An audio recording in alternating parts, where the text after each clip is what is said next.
The average cost of college tuition for a public school is nearly $21,000 per year, and according to USA Today, it is unlikely for students to complete their education in 4 years as it was the social norm in years prior. This would indicate an average increase of nearly 260% since the year 1970, according to Business Insider. This affects you and I greatly, and more so than it shows on the surface, and can tend to affect students for up to or even longer than a decade after graduating from school. I am a student from a single income family household who currently lives in a single income home who does not qualify for financial aid. I have done countless hours of research over the last 5 years in order to get a grasp and a better understanding and an expertise in how to afford a college education to provide myself with a higher quality of life. The price of a college education should not cost students for life. So today we are going to talk about first what the problem is, which is the expensive cost of tuition in America. Next, we will then analyze the cause for the problem. And to wrap things up, today we are going to discuss and research possible solutions to this problem. So, what is the problem? Like I've already discussed, the problem is that American tuition is too expensive. 87% of Americans claim that they cannot afford a college education. This affects them because without a college education, there are extreme limitations to career placement, which directly impacts financial opportunity and the ability to find work that pays a living wage. Because of this difficulty, it can also be very challenging to pay back the loans that you take out to earn the education. So now that we've defined the problem, the next thing I'd like to discuss is the cause of the problem.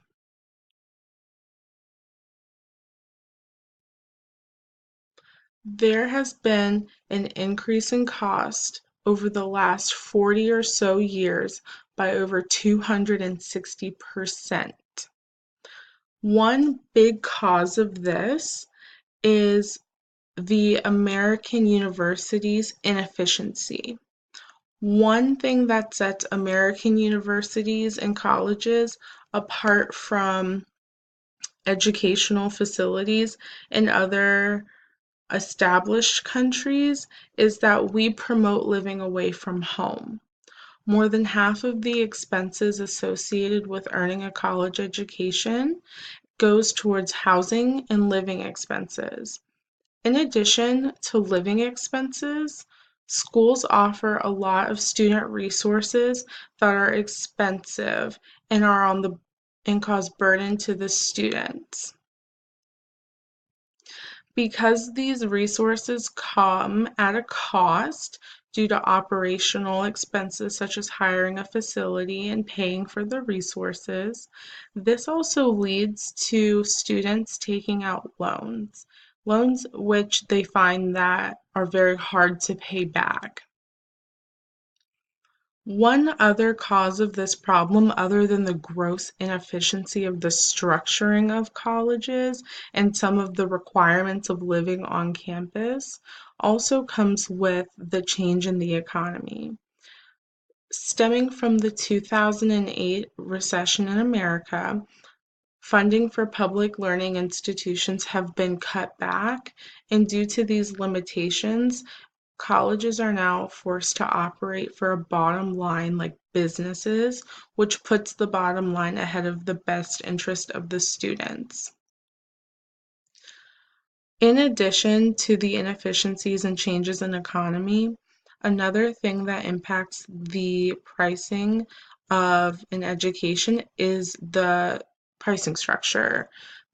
Right now, the model that's being used by most colleges and universities in America actually better represent what an average family's contribution to the education would be based off of data that is no longer relevant. So essentially, what I'm saying is that the current pricing model for an education overestimates the family's ability to contribute to the average cost per student because it's based off of earnings in the 1970s, which are vastly different from now. And so, to recap, really the cause of the problem is inefficiencies and out of date data. Now that we have explored the reasons why the cost of tuition is so expensive in America, I want to conclude by exploring some solutions. So, living at home can be one great solution for students as they won't be forced to pay for housing, overpriced meal plans, and other costly miscellaneous expenses. By living at home, the student may actually not be forced to work a job, and that directly correlates with the time it takes to finish a degree, which also is directly related to how much it's going to cost for the student in all. Another option to reduce the cost of tuition in America and also make earning a college education more accessible to more people is to limit student services and take advantage of the digital age. By offering less in-person services, this would cut back on those operational fees, which would be like hiring a staff and paying faculty and overhead and things like that. And this would actually encourage students to utilize more online services that are cheaper to the university and less costly and is less of a burden to the students. The final thing that is going to make an overall difference in the quality of life after college is by having a flexible payment schedule on repaying of loans.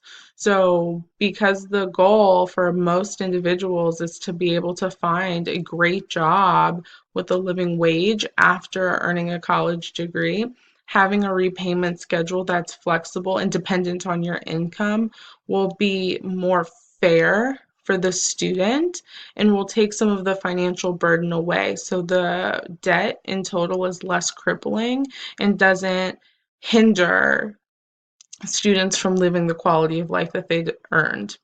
So overall, the cost of an education is too high. You and I can both attest that there is something that needs to be done, and the course of action needs to be decided sooner rather than later. In the end, because this is common ground, let's all hope that we can finish the path that we've started already before the cost becomes too great. I appreciate your time and you watching my speech. Thank you so much and have a great rest of your night.